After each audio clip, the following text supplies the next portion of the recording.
एक समय की बात है। एक गांव था। वो गांव बहुत ही खूबसूरत था।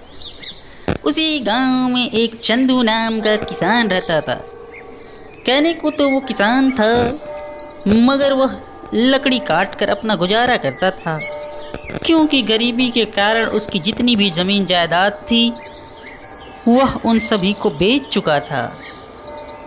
इसलिए वह रोज जंगल में जाता और सूखी लकड़ियां ढूंढकर उन्हें काटता और उनको अपने साथ लेकर वापस बाजार में बेच देता और उनसे जो पैसे मिलते उनसे वह उनका गुजारा करता था।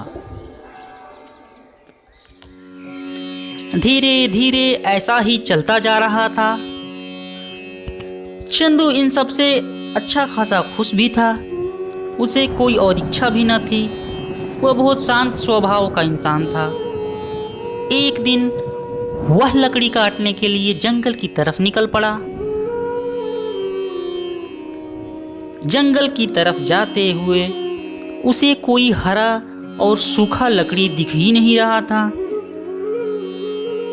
कुछ दूर इधर उधर घूमने के बाद जब उसे कोई सूखी लकड़ी नहीं दिखी तो वह सोचने लगा कि अरे, आज कहाँ से सूखी लकड़ी मिलेगी जिसे काटकर वह बाजार में बेचेगा और उससे पैसे कमाकर अपना गुजारा करने का।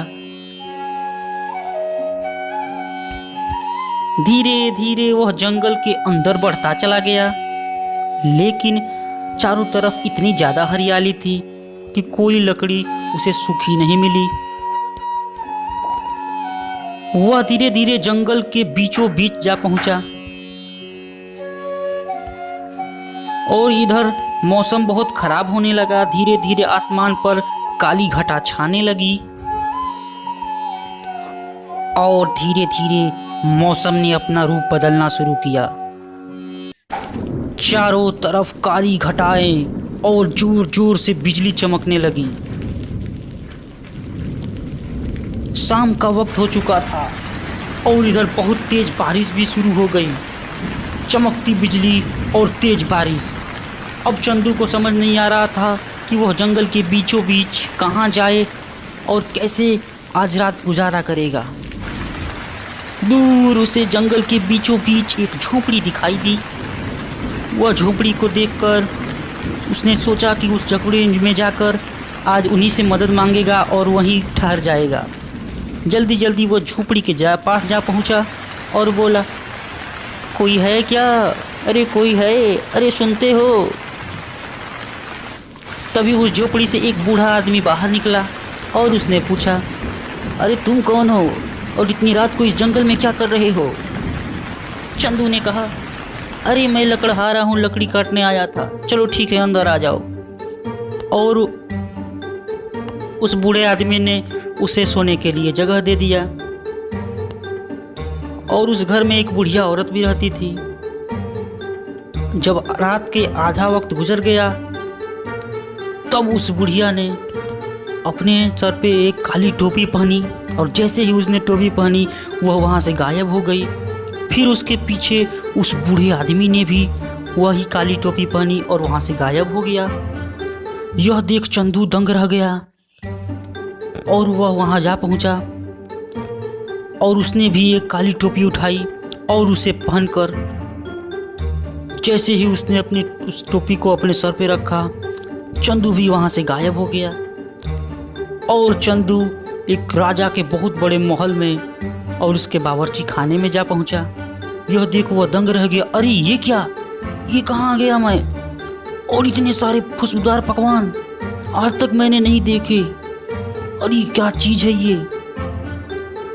और वह सब अच्छे अच्छे खाना देखकर वही उसे खाने लगा और खाकर बहुत ज़्यादा खाने की वजह से उसे नींद आने लगी। राजमहल में बहुत अच्छी अच्छी जगह थी। वह एक शानदार जगह देखकर वहीं पे सो गया। पूरा दिन इधर उधर लकड़ी की तलाश करने की वजह से वह बहुत ज़्यादा थक गया था, इसलिए वह वहीं लेट गया और यह भूल गया कि वह कहीं और आकर सो गया है। और इधर वह बुढ़िया और बूढ़ी राजा के तहखाने में जा पहुँचे और वहाँ जितने भी सोने चांदी जवाहरात रखे थे उनमें से वो उसे चुराने लगे। अरे भाग्यवान जल्दी करो, क्या कर रही हो, जल्दी करो, यहाँ से हमें निकलना है। और वहाँ से चोरी करके चले गए। सुबह एक सेनापति ने चंदू को पकड़ लिया और राजा के सामने पेश किया और बोला, महाराज यही है चोर जो रोज आपके खजाने से चोरी किया करता था, आज मैंने इसे पकड़ लिया। अरे नहीं नहीं महाराज, मैंने ऐसा नहीं किया। राजा बहुत क्रोधित हुआ और उससे बोला कि इसे मृत्यु दंड दिया जाए। सेनापति, इसके गर्दन को कलम कर दिया जाए। यह सुनकर चंदू बहुत ज्यादा घबरा गया, करने लगा, महाराज मुझे माफ कर दीजिए महाराज। लेकिन राजा ने उसे माफ नहीं किया और बोला कि इसके सर को काट दिया जाए। तभी चंदू ने दिमाग लगाया और कहा, महाराज मरने से पहले मेरी एक आखिरी इच्छा है, उसे पूरी कर दीजिए। तो राजा ने कहा, ठीक है बताओ। महाराज मैं अपनी टोपी पहनकर मरना चाहता हूँ। राजा ने कहा, ठीक है, तुम्हारी यह इच्छा जरूर पूरी होगी। और जैसे ही चंदू ने वह टोपी पहनी वह वहाँ से गायब हो गया। यह देख राजा भौचक्का रह गया और इधर टोपी पहनकर वह सीधा अपने घर के पास आ गिरा। जैसे ही वो अपने घर पे पहुंचा वह बहुत ज़्यादा खुश हुआ और यह सोचने लगा कि आज के बाद वो कभी ऐसा लालच नहीं करेगा और इस जादुई टोपी को वह त्याग देगा और अपना जीवन मेहनत करके ही गुजारेगा। और इस तरह वह दिमाग से जान बचाकर वापस अपने घर आ गया।